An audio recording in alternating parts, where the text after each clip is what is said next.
وَلَقَدْ يَسَّرْنَا الْقُرْآنَ لِلذِّكْرِ فَهَلْ مِن مُدَّكِرٍ۔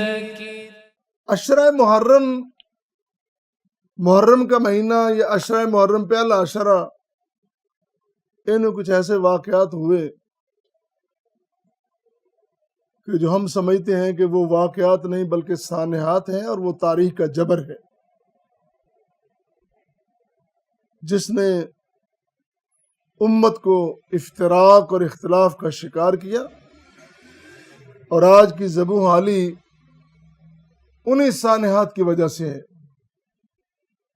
میرے جیسا ایک طالب علم سمجھتا ہے کہ یہ تاریخ کا بہت بڑا جبر ہے کہ ہماری قوم، ہماری امت کے ساتھ یہ سب کچھ ہوا جو نہیں ہونا چاہیے تھا۔ یہ جو ہجری سال ہے، عیسوی سال جنوری سے، 1 جنوری سے شروع ہوتا ہے، اور ہجری سال 1 محرم سے شروع ہوتا ہے۔ جس طرح آج ہمارے ہاں 1 محرم الحرام ہے، اور آج سے نئے سال کا آغاز ہو رہا ہے، لیکن ہماری بدقسمتی کہہ لیں، ہم کہنے کو مسلمان ہیں، ہماری ترجیحات، ہماری پسندیدگی، ہماری ترغیبات وہ ساری غیر مسلم ہیں۔ یورپ کی ہر بات ہمیں یاد ہے، ہر تہذیب کا نقطہ ہمیں یاد ہے، اور اسلامی روایت کا ہمیں نہیں پتا۔ کسی سے پوچھ لیں، بہت کم کسی کو پتا ہوگا کہ آج محرم کی کتنی تاریخ ہے، کون سا سال جا رہا ہے۔ سال کا تو پتہ ہی نہیں نہ ہوتا کہ ہجری کون سا سال ہے۔ بہرحال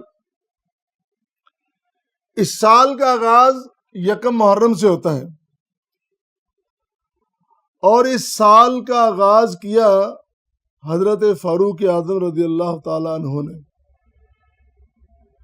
آپ بطور امیر المومنین خط لکھتے تھے، تو ایک صحابی نے سوال کیا، بلکہ درخواست کی کہ آپ جب خط لکھتے ہیں تو خط کافی ہوتے، پتہ نہیں چلتا، ڈیٹ آگے پیچھے ہو جاتی، تو آپ اس پہ تاریخ رقم کیا کریں۔ اس کے بعد آپ نے پھر ہجری سے، آپ نے حضرت عمر فاروق نے بہت سارے کام ایسے کیے ہیں جو پوری دنیا کے لیے مشعل راہ ہے۔ بہرحال یہ ہجری سال بھی انہوں نے آغاز کیا اس کا۔ ہجری سال کا مطلب نبی کریم صلی اللہ علیہ وسلم نے ہجرت فرمائی، تو اس مناسبت سے ہجری سال ٹھہرا، لیکن اس کا آغاز ہوتا ہے 1 محرم سے ہوتا ہے۔ اب عالم اسلام کی بدقسمتی اس سے زیادہ کیا ہو سکتی ہے کہ فاروق اعظم رضی اللہ تعالی عنہ، جو اس سال کے بانی کہہ لیں، 1 محرم سے آغاز کرنے والے، انہیں ہی 1 محرم کو قتل کر دیا جاتا ہے، شہید کر دیا جاتا ہے۔ اور دیکھیں، سیدنا عمر فاروق رضی اللہ تعالیٰ عنہ نماز فجر ہیں، اور صرف نماز پڑھ نہیں رہے بلکہ امامت کروا رہے ہیں۔ اور مسلمانوں کا عقیدہ اور اصول یہ ہے کہ سب سے بڑا عالم، سب سے زیادہ عامل، سب سے زیادہ متقی وہ مصلی پہ کھڑا ہوتا ہے۔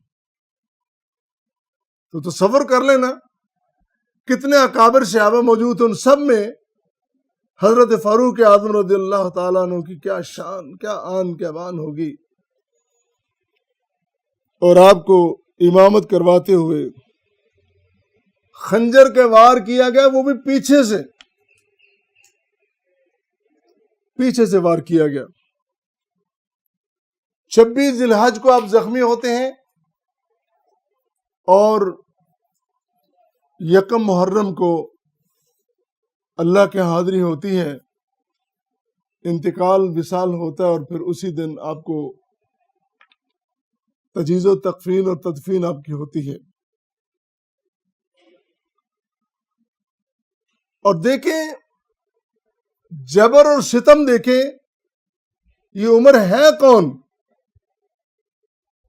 یہ عمر وہ ہے جسے اللہ کے رسول صلی اللہ علیہ وسلم نے اپنا دامن پھیلا کے رب سے مانگا تھا، اللہ اگر عمر آگے نہ آئے، میرے ساتھ آگے کھڑا نہ ہو تو میری جماعت کامیاب ہوتی نظر نہیں آ رہی۔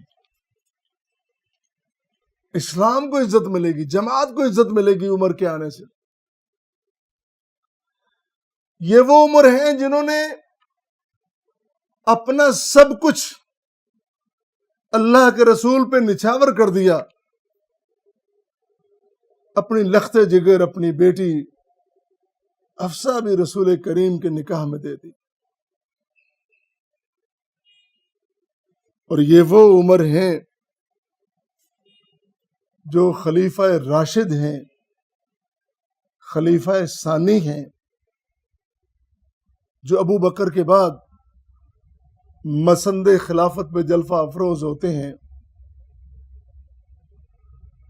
اور یہ وہ عمر ہیں جو 22 لاکھ مربع میل کے فاتح حکمران ہیں۔ اتنا بڑا آدمی، یہ وہ عمر ہیں کہ جن کے دربار میں امیر کو بھی غریب کو بھی عدل اور انصاف ملتا ہے۔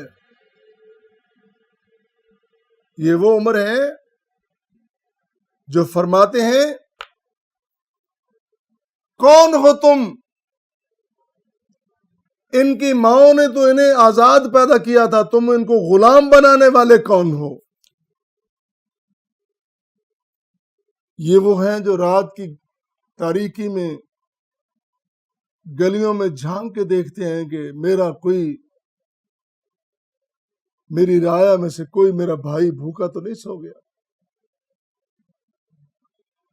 22 لاکھ مربع میل، اتنی بڑی سلطنت اور ریاست، اور ہر گھر کی ہر فرد کی خبر رکھنے والا عمر رضی اللہ تعالیٰ عنہ۔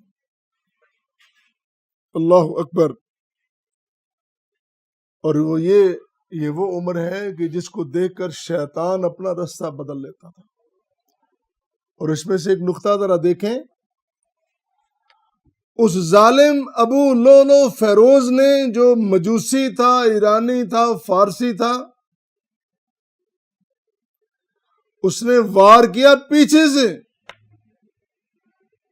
اس شیطان نے پیچھے سے وار کیا، اس لیے کہ شیطان آپ کا تو سامنا کر ہی نہیں سکتا تھا، وہ تو رستہ بدل لیتا تھا۔ شیطان کی کیا جرت؟ اس شیطان کے چیلے نے سامنے سے نہیں پیچھے سے وار کیا۔ واہ دلیر واہ دلیر عمر، واہ بہادر عمر، تیری کیا بات اور کیا شان ہے۔ اللہ واللہ، جس کی خواہش پر قرآن نازل ہوتا تھا، جس نے حالت نماز میں اپنی جان اللہ کے حضور پیش کر دی۔ ایک بات میں ذرا کہتا جاؤں، آج اگر کوئی شخص مسلمان بھی ہے اور اپنے آپ کو مومن بھی کہلاتا ہے، تو اس نسبت سے انگوٹھی پہنے اور انگوٹھی میں وہ نگینہ جڑے فیروزہ کا، ابو لولو فیروز کی نسبت سے، اب ظالم کسی کا تو کچھ نہیں بگڑے گا۔ وہ عمر تو جنتوں میں جا چکا، وہ تو نبی کے ساتھ آرام کر رہا ہے بائیں پہلو میں، وہ تو قیامت کے دن بھی نبی کے بائیں پہلو میں ہوگا، اس کا تو کچھ نہیں بگاڑ سکتے۔ اپنی عاقبت کیوں خراب کر رہے ہو؟ کیسی نسبت تیری؟ فیروزہ تجھے اس لیے اچھا لگتا ہے کہ یہ فیروز نامی قاتل کے نام کا ہے؟ بدلو اپنے آپ کو۔ میں تنقید نہیں کر رہا، میں بڑی دیانتداری سے مشورہ دے رہا ہوں کہ بدلو اپنے آپ کو، اصلاح کرو اپنے۔ کیا رکھا اس لڑائی میں، اس جلن میں، اس سڑنے بھننے میں کیا رکھا ہے؟ اس کو چاہنے والے بن جاؤ۔ اللہ واللہ۔ پھر